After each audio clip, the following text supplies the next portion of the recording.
Arab English എഴുത്തുകാരനും നോവലിസ്റ്റും കവിയുമായ ജുബ്രാൻ ഖലീൽ ജുബ്രാൻ, അറബിയിൽ അങ്ങനെയാണ് പറയാം, ജുബ്രാൻ എന്നാണ്.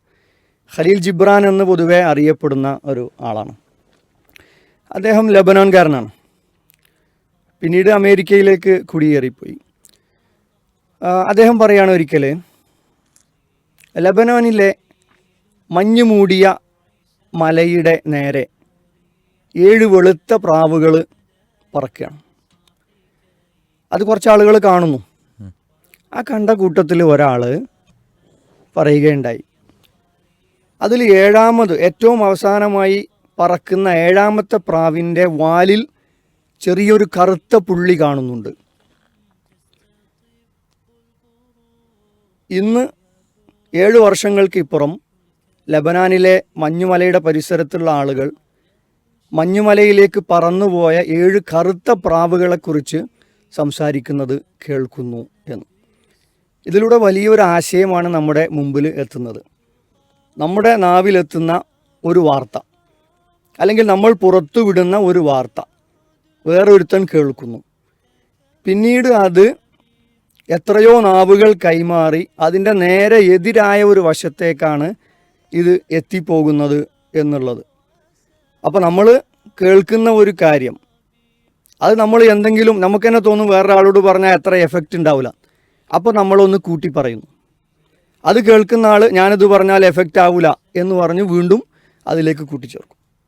അല്ലെങ്കിൽ പറഞ്ഞത് വ്യക്തമായിട്ടില്ലാത്ത ഒരാൾ ഇതായിരിക്കാം എന്ന് പറഞ്ഞിട്ട് വേറൊരാളുടെ കാതിലേക്ക് അത് ഓതിക്കൊടുക്കുന്നു. ചില മീറ്റിങ്ങുകളിലുമൊക്കെ നമ്മളൊരു ഗെയിം കാണാറുണ്ട്. ഒരാളോട് ഒരു കാര്യം ചെവിയിൽ പറയും, അത് അയാൾ വേറൊരാളോട് പറയും. അങ്ങനെ ലാസ്റ്റ് എത്തുമ്പോൾ അതിന് നേരെ വിരുദ്ധമായ ഒരു ആശയത്തിലേക്ക് അത് പോകുന്നത് നമുക്ക് കാണാം. അപ്പോൾ ഈ ഒരു കഥയിലൂടെ നമുക്ക് മനസ്സിലാക്കാനുള്ള ഒരു കാര്യം അതാണ്. അപ്പോൾ നമ്മളൊരു കാര്യം കേട്ട് കഴിഞ്ഞാൽ അതങ്ങനെ തന്നെയാണോ? അപ്പോൾ പല പ്രസ്താവനകളും നമ്മൾ സോഷ്യൽ മീഡിയയിലൂടെയും വീഡിയോ ചാനലുകളിലൂടെയൊക്കെ കാണും. ഇന്ന ആൾ ഇന്നത് പറഞ്ഞു. ചിലപ്പോൾ നമ്മളതിൻ്റെ ഒരു ടൈറ്റിൽ കാർഡ് മാത്രമാണ് കാണുക. അപ്പോൾ നമുക്കത് അങ്ങനെ തന്നെയാണോ എന്ന് പരിശോധിക്കാനുള്ള ബാധ്യത ഉണ്ട്. പ്രത്യേകിച്ചും ഈ സോഷ്യൽ മീഡിയയുടെ കാലത്ത് ടൈറ്റിലുകളാണ് പ്രധാനം. ആ ടൈറ്റിലിന് കാണുമ്പോൾ മാധ്യമങ്ങൾ വിചാരിക്കുന്നത് ഈ ടൈറ്റിൽ കണ്ട് ആൾ കയറണം, അങ്ങനെ റീച്ച് കയറണം. അതിന് പറഞ്ഞതല്ലാത്ത കാര്യങ്ങൾ അവർ ടൈറ്റിലുകളിൽ കൊടുക്കുന്നു.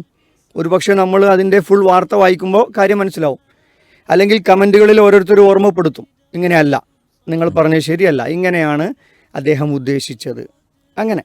അപ്പോൾ അതിൽ നമ്മൾ ഈ മീഡിയ കാലത്ത്, സോഷ്യൽ മീഡിയ കാലത്ത് പാലിക്കേണ്ട ഒരു മര്യാദ കൂടിയാണ് നമുക്കതിൽ ചർച്ച ചെയ്യാനുള്ളതെന്ന് തോന്നുന്നു.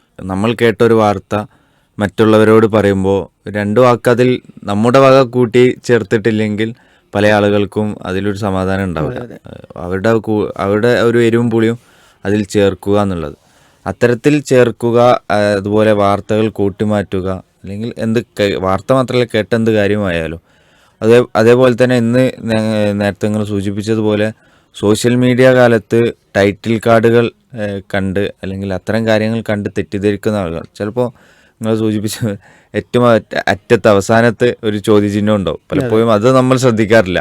ആ വാർത്തയുടെ ടൈറ്റിൽ കണ്ട് അല്ലെങ്കിൽ ആ ഒരു മെസ്സേജിൻ്റെ ടൈറ്റിൽ കണ്ട് അതാണെന്ന് തെറ്റിദ്ധരിക്കുന്നവരും ഉണ്ടാകും. പലപ്പോഴും വാർത്തകൾ അല്ലെങ്കിൽ നമ്മൾ കേൾക്കുന്ന കാര്യങ്ങൾ സോഷ്യൽ മീഡിയയിൽ പ്രത്യേകിച്ചും നമ്മൾ എങ്ങനെ ആക്സെപ്റ്റ് ചെയ്യുന്നു എന്നുള്ളത് പ്രധാനമാണ്. പ്രത്യേകിച്ച് സോഷ്യൽ മീഡിയ കാലത്ത് വിശുദ്ധ ഇസ്ലാം നമുക്ക് പഠിപ്പിച്ചു തരുന്നത്, നിങ്ങളൊരു വാർത്ത കേട്ട് കഴിഞ്ഞാൽ അതിൻ്റെ നിജസ്ഥിതി നിങ്ങൾ ഒന്ന് ഉറപ്പ് വരുത്തണം, അതല്ലാതെ നിങ്ങളത് പ്രചരിപ്പിക്കരുതെന്നാണ് ഇസ്ലാം നമുക്ക് മുന്നോട്ട് വെച്ച് പഠിപ്പിച്ചു തരുന്നത്. അപ്പോൾ ഈ ഒരു കാലത്തും നമ്മളത് മുറുകെ പിടിക്കേണ്ടത്, പ്രത്യേകിച്ച് സോഷ്യൽ മീഡിയ കാലത്ത് നമ്മൾ ചെയ്യുന്ന ഒരു ക്ലിക്ക്, അതിൻ്റെ എഫക്റ്റ് അത് പിന്നെ തിരിച്ചെടുക്കാൻ കഴിയാത്തത്രയാണ്. നമ്മൾ പ്രചരിപ്പിച്ചു കഴിഞ്ഞ് അത് വീണ്ടും തെറ്റാണെന്ന് തിരിച്ചറിഞ്ഞതിന് ശേഷം അത് പിൻവലിക്കാൻ കഴിയാത്ത ഒരവസ്ഥയിലുള്ള കാലത്താണ് നമ്മളിപ്പോൾ ജീവിക്കുന്നത്. അപ്പോൾ നമ്മുടെ ഭാഗത്ത് വരുന്ന തെറ്റുകൾ അത് ഗുരുതരമായെങ്കിൽ അത് പിന്നീട് ഖേദിച്ചിട്ട് കാര്യമുണ്ടാവുകയില്ല. അതുകൊണ്ട് നമുക്ക് ലഭിക്കുന്ന വാർത്തകൾ അതിൻ്റെ നിജസ്ഥിതി നമ്മൾ പരിശോധിക്കുകയും അതുപോലെ തന്നെ അത് ശരിയാണോ, അതല്ലെങ്കിൽ അതിൽ വല്ല മറ്റാരെങ്കിലും ചേർത്തിട്ടുണ്ടോ, വെള്ളം ചേർത്തിട്ടുണ്ടോ എന്നതെല്ലാം നമ്മൾ പരിശോധിക്കേണ്ടതുണ്ട് എന്ന് നമ്മൾ ചിന്തിക്കേണ്ടതുണ്ട്.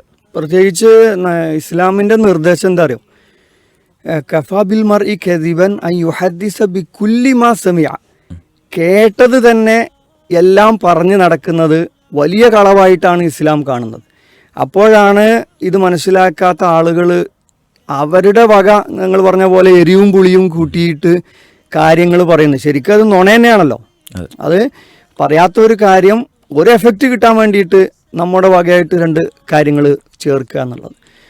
അപ്പോൾ വളരെ ഗൗരവപ്പെട്ട ഒരു വിഷയം തന്നെയാണത്. ഈ കഥ ഒരു മോശമല്ലാത്തൊരു സംഗതിയാണെങ്കിൽ പോലും അതാരും ബാധിച്ചിട്ടില്ല.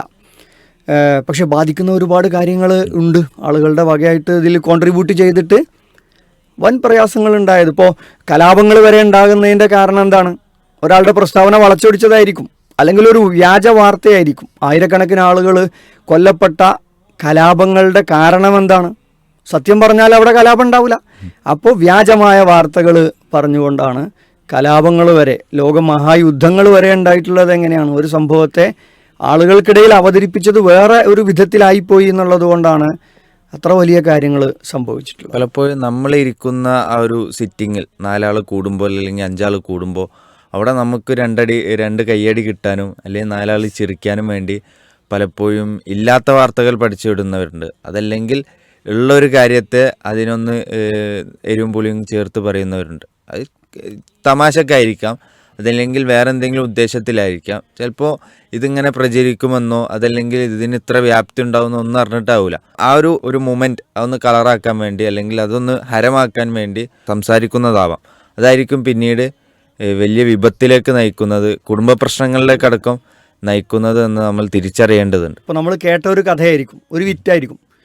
അത് നമ്മൾ ഈ ഒരു സഭയിൽ കൂടുമ്പം ഒരാളെ പേരിലുണ്ട് പറയും, ഓന വന്ന് പറഞ്ഞാൽ കേൾക്കണം നിങ്ങൾക്ക്. പക്ഷേ ഇത് കേൾക്കുന്ന ഒരാൾ ഇത് സത്യമാണെന്ന് കരുതും, ഓന അങ്ങനെ പറഞ്ഞു. പിന്നെ ഇത് വേറെ ആളോട് പറയണോ, മുജ്തബ അന്ന് അങ്ങനെ പറഞ്ഞ് എന്ന് പറഞ്ഞ് ഇല്ലാ കഥ ഒരാളുടെ പേരിൽ ആരോപിക്കുന്നത് സംഗതി. ഇപ്പോൾ നമ്മളിങ്ങനെ ആലോചിച്ച് കഴിഞ്ഞാൽ ഇപ്പോൾ അങ്ങനെയൊക്കെ നോക്കിക്കഴിഞ്ഞാൽ ഇപ്പോൾ എന്തെങ്കിലും വിറ്റ് പറയാൻ പറ്റുമോ? വിറ്റ് പറയണ്ട. പക്ഷേ ഇങ്ങനെയൊക്കെ നോക്കിയാലും നമുക്ക് പറയാൻ കഴിയുന്നുണ്ട് എന്നുള്ളതാണ്. നമ്മൾ സുഹൃത്തുക്കളോടൊക്കെ സംസാരിക്കുമ്പോൾ നമ്മൾ ധാരാളം വിറ്റുകളും ചളികളൊക്കെ പറയാറുണ്ട്. ഇതൊക്കെ പരിഗണിച്ചുകൊണ്ട് അതിലെ കറക്റ്റ്നെസ്സൊക്കെ നോക്കിയിട്ടാണ് നമ്മൾ പറയാൻ ശ്രദ്ധിക്കാറുണ്ട്.